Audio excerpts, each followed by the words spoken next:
Okay, we got some good gear talk this week. Lots of interesting products coming and a couple that are already here. Kind of a sad but curious tidbit. A classic, almost humorous, couple old school things I came across that might crack you up. And then some good racing stuff.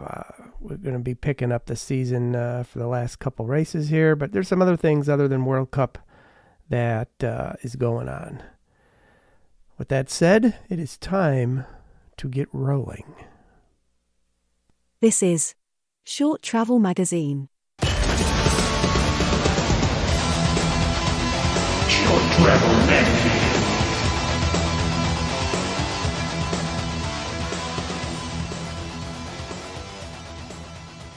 Interesting tidbits, curated just for you.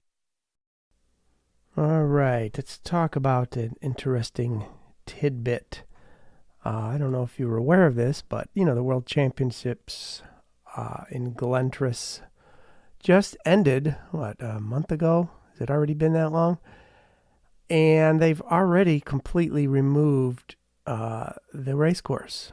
Now, usually these type of things, they usually I don't have any scientific evidence here, but they do tend to either use a course that is kind of permanent or just leave the existing race courses for people in the local area to use. Well, this time, apparently the plan all along was to completely remove it. So they did that, and apparently a lot of the locals in Scotland are not happy about it. They assumed, as I probably would if it was a local thing, that you'd be able to ride on that for some foreseeable amount of time. Apparently, nope. They planned it all along. They built it. They tore it all down, and it's right back the way it was.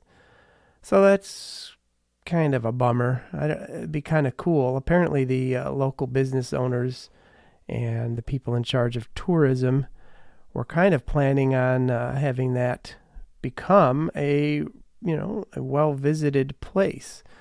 And now it's like you show up there and all you see is kind of a bike path type of a bike park, if you will. So it's a bummer.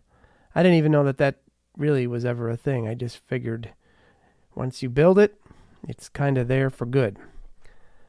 So that's about it for the tidbits. I'd like to get on to the gear talk because that's got some good stuff. So here we go. Changing gears. More new stuff we don't really need. Don't really need, boy, if that's the key this week. Here's the thing. I do have a Otso Wojtek fat bike that I use because I am in the upper Midwest, and fat biking is quite a thing up here, at least for me. There is a race series called the Huge Ass Race Series. It is put on by a large chain of bike shops up in southern Wisconsin, and I've been doing that. It kind of gets me through the winter. I do some Zwifting, and then I do these races, and I'm not a competitive racer in them, let's be honest. I just do it for fun. But anyway, so my Otso Wojtek has been fantastic because of the narrow Q factor, as they say. Everybody knows how wide Q factors on typical fat bikes are if they've ridden one. The 197 rear ends usually end up to be like 200 plus millimeter distance between the pedals versus, like 168 is what my cross-country bike is. So it really kind of spreads your feet out, and it affected me the first time I rode a Truck Farley. I felt it within 5 minutes. My knees started not feeling very well. It was I didn't even expect it, so it's not like I was mentally, tricking myself. It was a real thing. So that led me down the path. I ended up with a Rocky Mountain Suzy Q at the time, an aluminum kind of a tanker aluminum model. It had the narrow bottom bracket as well.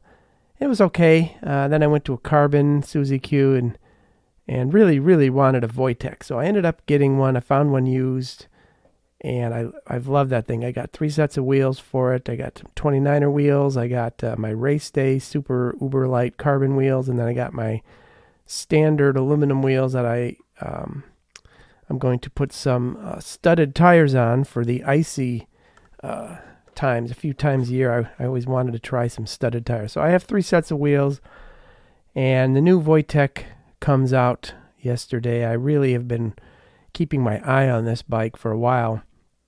They go back to 2016, so we're looking at, 7-year-old frames here. It's about due for an update. I've got absolutely nothing to complain about other than mine's getting a little banged up. So I was really psyched. They lowered the price of the original Wojtek a couple weeks ago. That usually indicates there's something new coming. Here it comes, make big announcement. Hey, great, it looks just like the old Wojtek. I did not, want them to go messing around with it because I kind of think it's perfect the way it is. But 2 things really bum me out. And I need to stop complaining about this on the forums because everybody's going to start thinking I'm a moron. But they dished the rear wheel 5 millimeters over, which means every wheel set I have technically should be redished just for this new bike, even though I wanted to keep my old Otso and be able to swap the wheels between them as I see fit. Apparently that is not the case. I would have to, at least for the fat tires, send it back to my builder, Mike C., who I got from MTBR, very well known, and say, here, I have to pay to ship 3 fat bike wheels to and from and pay him to redish them. I'm guessing it's going to be at least a few $100, if not $300, just with the way shipping is gone. And then I can't swap them, so it's like all or none. Or I buy new wheels from Wojtek, which I don't want to do, makes no sense. So I was shocked that they did that. There's no reason to do that, in my opinion. The bike already accepted plenty wide wheels, and just to eke out a little more, just get a 197 rear fat bike if you're into 5-inch tires and 4.5-inch 27.5 wheels. I just don't see the need to mess with something like that. Now, people on the forums tell me, you won't even notice 5 million. I bet your tires and your wheels will work just fine as it is. Maybe. I have no way to know, and I'm certainly not spending $4,000 on a frame or a bike and then find out I got to send 3 of my wheels back. So, I don't know. That really rubs me the wrong way, no pun intended. The other thing is they did not, and this is, I understand why, but more shocking, they did not use a universal derailleur hanger on these frames. So you cannot upgrade to any of the SRAM transmission drivetrain. Now, I know that a lot of people don't use electronic drivetrains on fat bikes in the winter. I get that, but plenty do, and I actually ride my bike pretty much all year round, more or less. I don't ride it as much in the summer. But I was going to put electronic, an Axis transmission drivetrain on my new Wojtek next year. And due to I'm assuming the flip chip they have in the back where you can put the rear wheel in 3 different places. I believe it's 10 millimeters apart from the rear, middle, and front setting. So 20 millimeters total. I just pushed mine all the way to the back and let it go because I want the mud clearance. I can't notice 10 millimeters, 20. It doesn't really change things at all for me. So I would have rather them lose that or just come up with a way to have both. To me, that's, they're the wizards of machining over there. They already figured out a way to float the brake mount so that when you move the flip chip, the brake mount moves.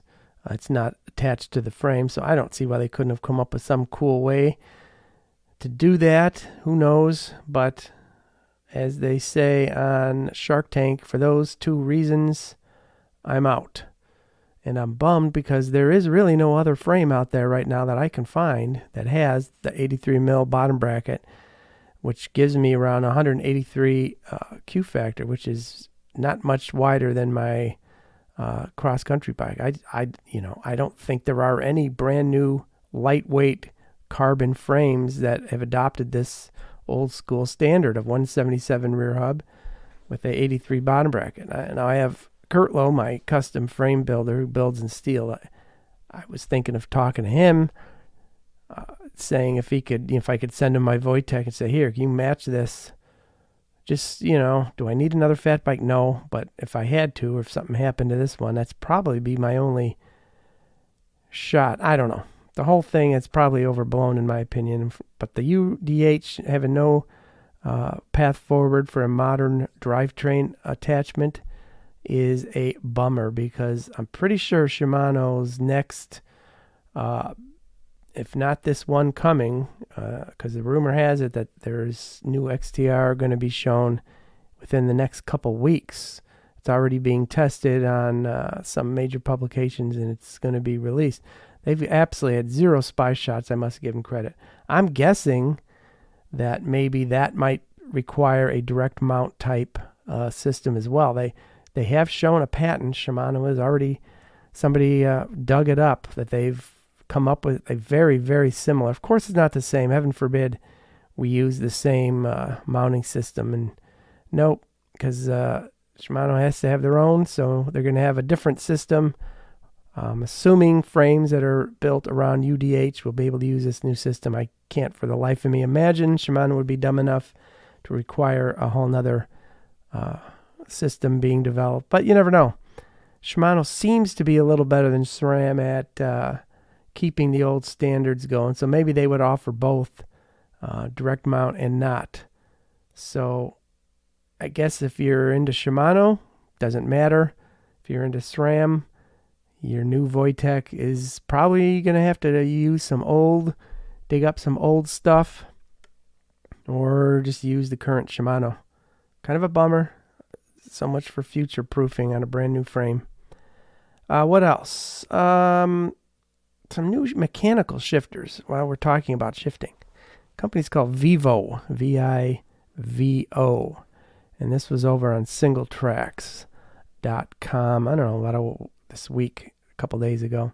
But there are some new shifters. Now, somebody looks like they just basically went to their CNC machine and built. It basically looks like they took apart all the major mechanical shifters and then just kind of assembled a new one. It's beautiful. It's all silver aluminum, and their final product looks very official. It's got some 3D printed plastic parts kind of bolted, but the thing is, it's beautiful in my opinion. It's from New York State even. And usually this type of stuff seems to come in from Germany or Europe or Spain or somewhere, but everything is made by them.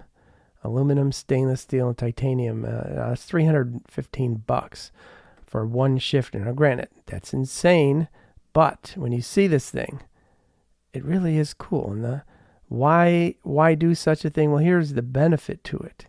You can swap out and adjust all the touch points. The thumb and the forefinger buttons can be swapped, changed, moved. You can almost create kind of anything you like. And I'm assuming they'll just be coming out with even more of those attachment points. You can also use it with Shimano and SRAM shift derailleurs. You don't even have to buy separate ones. And you can even, and I don't know how they're getting around a patent. I'm pretty sure Shimano, maybe the patent has expired, where you can use your index finger on the front side of the grip and kind of hit the back of the button to shift that way. Like if you're anybody like me who has the old Shimano 9-speed stuff, I don't know, does current Shimano stuff work like that? I'd have to hope they did. I haven't used current Shimano stuff in many years, 6-7 years now. But that was the whole benefit, in my opinion, is that you could use your thumb or your forefinger, to do those type of shifts. So this is cool. In a time, when everybody's going electronic, for these type of small guys to create something like this, kind of interesting. So keep an eye out for that. If you go to singletracks.com, just do a search for Vivo. It's called the Vivo F3, so maybe just Google that. I have not looked at their website, but that to me is very interesting. Would I want to run a cable back and go mechanical again after switching to Axis? You know what? If it worked well, it's not the end, not out of the question. after this Wojtek thing. Kind of makes me not want to pursue keeping up with the current stuff as much as I was thinking I would. Because I tend to ride stuff a very long time. I went from 9-speed Shimano XTR right to, SRAM 11-speed 1x. I went from a 3x 9-speed to a 1x 11-speed in just one jump. Never did everything in between. So, I don't know. Quite interesting. That's it for the gear track. Well, of course, there is the Fox reverse arch stepcast fork that they're showing. But all that has, it's been shown. I think I mentioned it earlier, but nothing too new has been announced on that. But I'm pretty sure the next Fox cross-country fork will be a reverse arch. So keep an eye out for that. I'll let you know when that becomes available. That is intriguing for many reasons. All right, let's do some quick old school stuff because this is pretty funny. Let's go. Let's talk about the old school. All right, don't judge, but I was watching Baywatch. Now, I can only tolerate typically 5-10 minutes of Baywatch at a time, and then I have to move on. It's just so heartbreakingly bad, the acting and storylines. But that's for a different day. But here I am watching this show, and I had forgotten. I seen this years and years and years ago. It's an episode called A Matter of Life and Death. It was released in January of 93. And there's a whole bunch of scenes where they're mountain biking. They're cross-country. I remember in 93, mountain biking was cross-country. There's like groups of, they don't really explain, or I can't tell who any of them are. I mean, you could tell, as with these type of shows, where many of them were probably pros or local experts, riding. And then, of course, they'd have a few of the lifeguards get their helmets on and go for a ride. It just kind of, it's so fast the way they do the cuts. It's kind of hard to tell who's who and what's what. But there's a great, I think it's a Miata. Is it Montero? Was that Miata? It looked like an Alpine Stars. It's one with the above, what do they call that? The raised chain stay on the right side. Those bikes, that era, rigid. Most of them are rigid forks, even in 93. And there's some kind of cool scenes. They're riding in the trails out there. And there's one guy, if you look, you could see he's got just a front wheel. It's not Spinergy. What was that other brand that had a 3-spoke carbon wheel? Spinergy had those flat blade.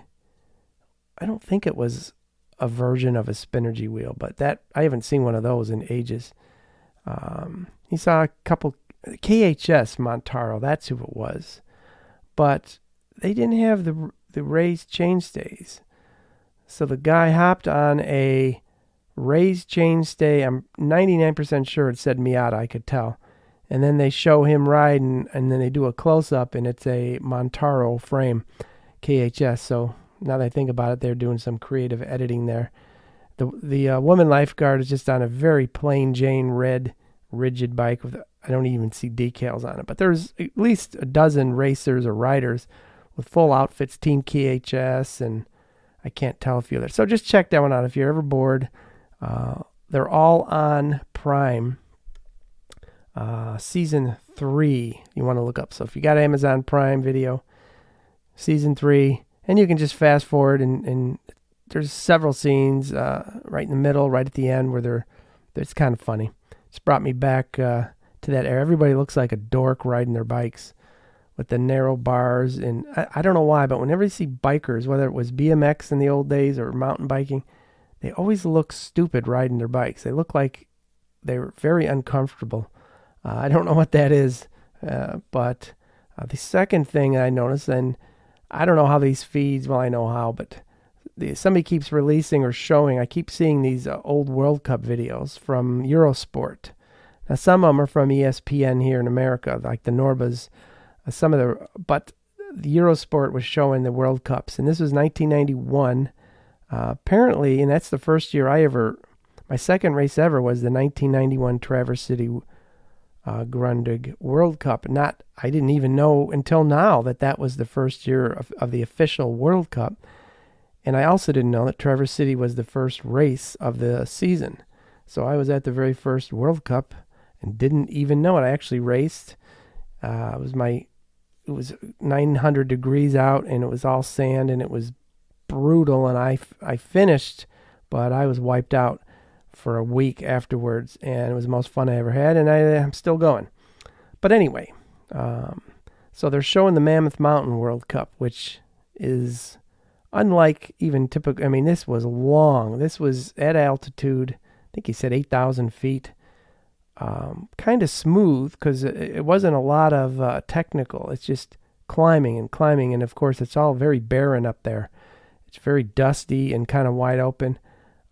It looked extremely difficult, but it was. The winning time was over 2.5 hours. Dave Weens won that. Over 2.5, with most of the races coming in a full 3 hours. In fact, second place was almost 9 minutes back was second place. So picture that nowadays.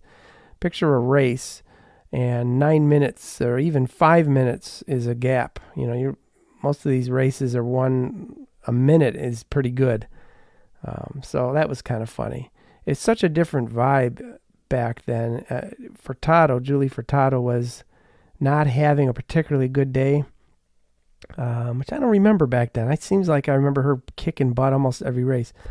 She just didn't have it for whatever reason, but the camera guy she was crawling so slow, climbing up these hills, that she actually started talking to the cameraman while she was racing. They're like having a conversation. Imagine a Nino or somebody looking over at the camera guy, while they're running and just chatting with him. So, whole different world out there. The other interesting thing is there were 0 visors on anybody's helmet. Now, granted, helmet technology was just road helmets back then. But at some point, and I tracked it down a couple of years later, I watched the 93 World Cup, and Tomac had a proper visor on his helmet. And that was the first time, did he start the entire helmet visor trend all by himself? Did everybody then? Because I remember it seemed like almost everybody back in the 90s had visors on their helmet at some point. I'm still using them. I never really got over that. So that's interesting too. Yeah, it's 39 miles, by the way, for the race. 39 miles. It was like 16-mile loops or something. 13-mile loops. They did 3. That's insanity. It was cool, but it was quite boring. I mean, they ended up skipping almost all the laps because you couldn't possibly show a 3-hour suffer fest. But if you ever want to check that one out, go look up the 1991 Mammoth World Cup. It's just interesting, even if you're younger and never went through that, just to kind of look and see what's similar. I mean, there's some things that are similar and what's not. For example, the one of the next races of 91, somewhere, I think it was in France, they had the deal where you throw your bike. Bikes were all lined up like 50 feet away, and this is the pros. They all had to run, rally style, run over to their bike and get on it and go. They didn't just line up. I don't remember them ever doing that. So kind of crazy how things were still up in the air back then. So there we go. What else do we got going? That was the old school. Got some quite a bit of racing stuff to talk about, and then we'll wrap it up. Let's get going. Racing news and views. Alrighty, racing. I know some of you probably don't even care about racing, but I still like to keep up with it. First and foremost, my own racing news. I put my name on the wait list for the Iceman Cometh up in northern Michigan. This has been going on for, 40. I think Schwamagon and Iceman are both within a year or two of each other. So almost 40 years, if not 40. I did this once back in 2015. It was one of the worst experiences I've ever had on a mountain bike, believe it or not. I will not bore you with the details, but between the weather, I was almost 200 pounds. I was a good 40 pounds overweight, And I was one of the only people at, well, not only people. I had my 26-inch steel hardtail, and I just should not have really been out there. And a 2.5, 3 hour race ended up taking me 5 hours. I just had to keep stopping at all the rest stops, hanging out, eating some oranges, and talking to all the other fat guys who couldn't get through the race in one swirl. So I always said to myself, I have got to go do that at least one more time before I quit. So just for the heck of it, last year I actually got on the wait list. You have to sign up in March-ish when it opens up, and then it is still kind of luck of the draw. You could still not get in, but I'm guessing nowadays if you sign up right away in March, you're going to get in. But anyway, I wasn't in the mood. So 2022, I signed up in maybe June on the wait list and went ahead and made a hotel reservation just for myself. Nobody else wanted to go. None of my family was in the mood for traveling in November in northern Michigan. So I signed up, I paid my fee, and then the race day came and I ended up not going. So I just kind of forfeited all that. I was able to get my hotel back. That kind of bummed me out for a couple of weeks. I thought, why don't I just get my butt up there and go? I didn't want to go by myself, I guess. Nobody would go with me. So this year, I thought, let's try one more time. Maybe the weather gods will be on my side this year. And I signed up in August. I was quite late, end of July, August, thinking, it's probably too late. I was like number 500 on the wait list. Every couple weeks there for a while, they would put a new list out, and I'd look, and I was hundreds and hundreds away. Make a long story short, I got my notice this past Monday that you have 3 days to go ahead and grab your spot. You are in if you want it.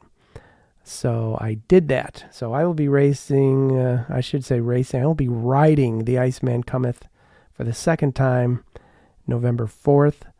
I was able to. Now this is strange. Middle of September, they mentioned you need a hotel. Call the actual resort where the race is headquartered. They had rooms this late for 4 people, and they were cheap, dare I say. Before all the fees and crap, they were like $125 a night for a Friday and a Saturday night. For 2 queen beds for 4 people. That's shocking. So for 3 nights, it was only $500, which is pretty cheap nowadays, especially at a resort like that and at the race. So kudos to them for keeping some rooms open or something. I don't know what they did.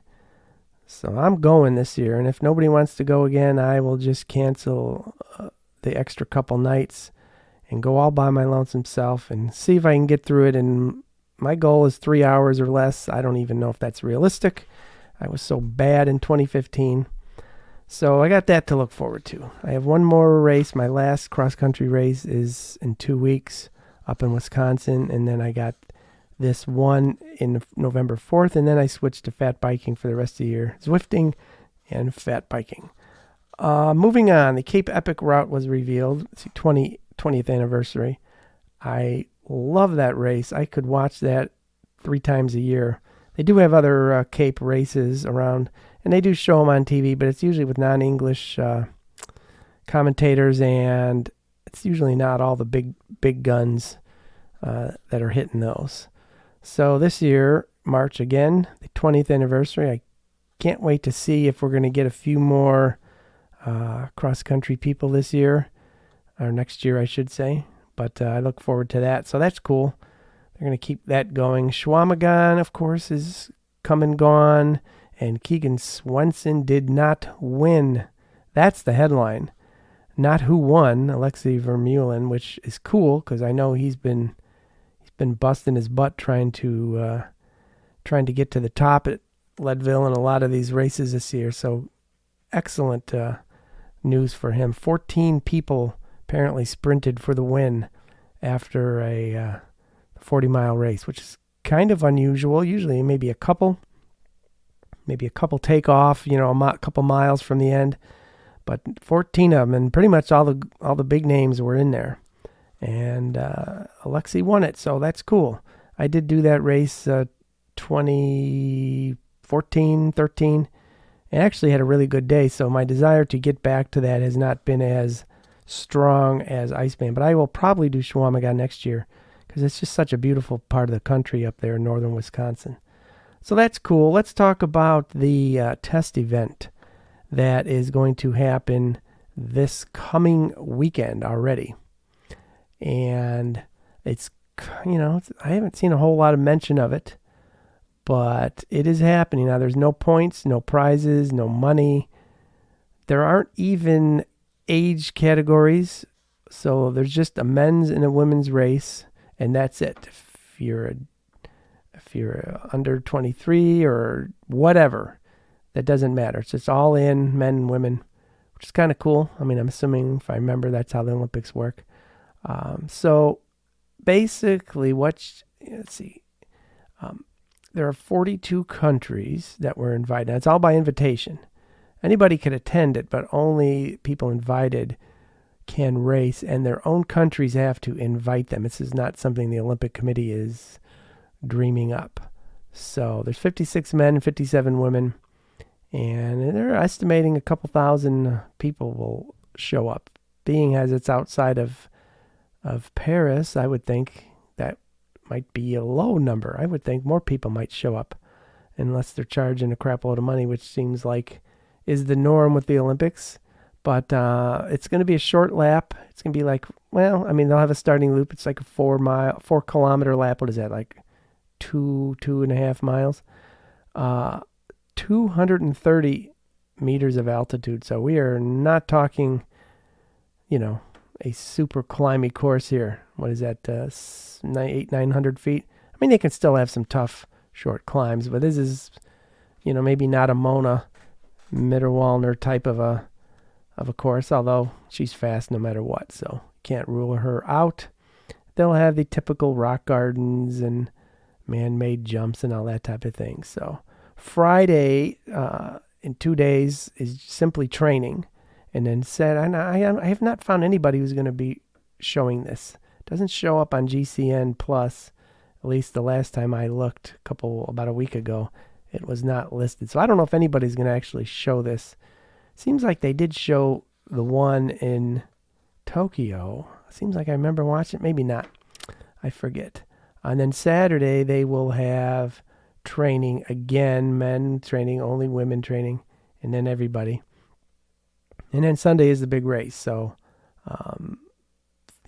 women's first and then men's, and that's it. So it's just going to be 2 races done. No fanfare, no nothing else. I'm not even going to bother saying who could possibly win, but everybody probably remembers Neff won the test event in Tokyo, like in July, or when was it? I don't remember. It was several months ahead of the actual race. And then she ended up winning the actual Olympics. Not that that is likely to happen again, but I'm pretty sure, at least that's what everybody seems to be saying, that Vanderpool will be there. I'm assuming Pidcock might be there. I don't think he's in the middle of... So this could be probably one of the more filled up, at least European races now, with all the World Cup races from the U.S. going to be probably, I'm assuming they're back home for the snowshoe and Canadian World Cups. I'm assuming maybe we don't, the U.S. didn't send their people over there. I don't even know who it would be at this point. I never bothered to look it up. So that's kind of interesting. Well, at least we'll find out the results of that probably Sunday evening. If I could find a place that's showing it, I might post that on our website and kind of go on from there. So, speaking of Keegan Swenson not winning Chequamegon, he is flying to the Gravel World Championships. Now, he kicked everybody's butt in gravel races in America, obviously. Last year and this year. He's just literally, I think this year he's won everything. I think Chequamegon might be the first one he didn't win. And that's not a gravel race. So, it's curious to see how he ends up doing over there with all the professional road riders who were mainly going to be the ones he's racing against, I would think. I hope he does well, but he may just kind of be a little more middle pack. I don't know. It's going to be fascinating to see. He's so fast here. Can he do that in a whole different environment? And lastly, there's some team switching news that I thought would be a little more prevalent already. I just assumed for some reason that there would be all kinds of announcements because they said a lot of the deals were being made last week. You have Samara Maxwell from, I believe, New Zealand or Australia. I think Australia. She's the under 23. She's been kicking everybody's butt this year. Rumor has it she's going to Rock Rider, which Rock Rider's building quite a nice team of up-and-comers. So that's cool. But other than that, I haven't heard anything about anybody switching, any of the big teams. So I guess we keep waiting for that. So that's it for now. Aside from the test event, nothing much going on the world stage or locally. And then in less than 2 weeks, we deal with snowshoe. I am not going to snowshoe. I went in 2019. I've got a couple things other than biking that I have to attend to that day on Saturday, that weekend of snowshoe. So I'm going to skip another year. Maybe next year I can get to one. If they do have one in New York next year, as some of the rumors are saying, or maybe Park City or California, I may actually take a ride and go to one somewhere else. So that's cool. All right. Stay safe. Get out and ride while you still can. People in the upper Midwest especially, before the weather turns to crap. And we'll see you next week. Thank you ever so much for listening to Short Travel Magazine.